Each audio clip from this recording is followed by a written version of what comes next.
ममता बगीचे में बहुत गुस्से में बैठी थी। पास ही एक बुजुर्ग बैठे थे। उन्होंने ममता से पूछा, क्या हुआ बेटी, क्यों इतना परेशान हो? ममता ने गुस्से में अपने पति की गलतियों के बारे में बताया। बुजुर्ग ने मंद मंद मुस्कुराते हुए ममता से पूछा, बेटी क्या तुम बता सकती हो तुम्हारे घर का नौकर कौन है? ममता ने हैरानी से पूछा, क्या मतलब?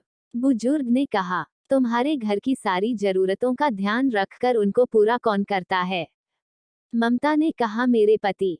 बुजुर्ग ने पूछा, तुम्हारे खाने पीने की और पहनने ओढ़ने की जरूरतों को कौन पूरा करता है? दोबारा फिर ममता ने कहा, मेरे पति। बुजुर्ग, तुम्हें और बच्चों को किसी बात की कमी ना हो और तुम सबका भविष्य सुरक्षित रहे, इसके लिए हमेशा चिंतित कौन रहता है? ममता ने फिर कहा, मेरे पति। बुजुर्ग ने फिर पूछा, सुबह से शाम तक कुछ रुपयों के लिए बाहर वालों की और अपने अधिकारियों की खरी खोटी हमेशा कौन सुनता है? ममता, मेरे पति। बुजुर्ग, परेशानी और गम में कन साथ देता है?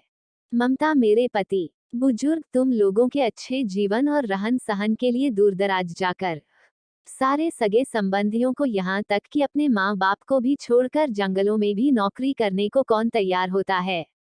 ममता, मेरे पति। बुजुर्ग, घर के गैस बिजली पानी मकान मरम्मत एवं रखरखाव, सुख सुविधाओं, दवाइयों, किराना, मनोरंजन, भविष्य के लिए बचत, बैंक, बीमा, अस्पताल, स्कूल, कॉलेज, पास पड़ोस, ऑफिस और ऐसी ही ना जाने कितनी सारी जिम्मेदारियों को एक साथ लेकर कौन चलता है?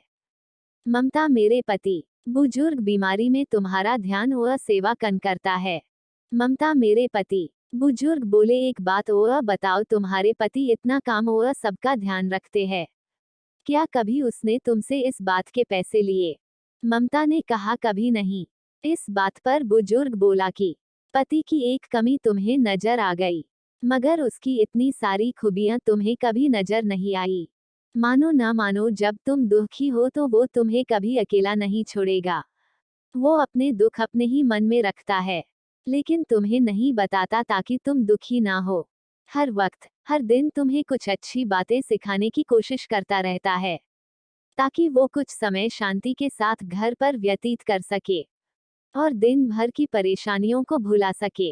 हर छोटी छोटी बात पर तुमसे झगड़ा तो कर सकता है, तुम्हें दो बातें बोल भी लेगा, परंतु किसी और को तुम्हारे लिए कभी कुछ नहीं बोलने देगा। तुम्हें आर्थिक मजबूती देगा और तुम्हारा भविष्य भी सुरक्षित करेगा। कुछ भी अच्छा ना हो फिर भी तुम्हें यही कहेगा, चिंता मत करो, सब ठीक हो जाएगा।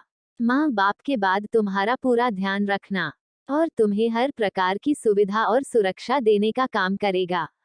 तुम्हें समय का पाबंद बनाएगा।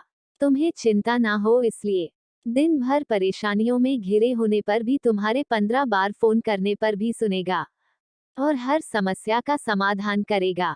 चूंकि पति ईश्वर का दिया एक स्पेशल उपहार है, इसलिए उसकी उपयोगिता जानो और उसकी देखभाल करो।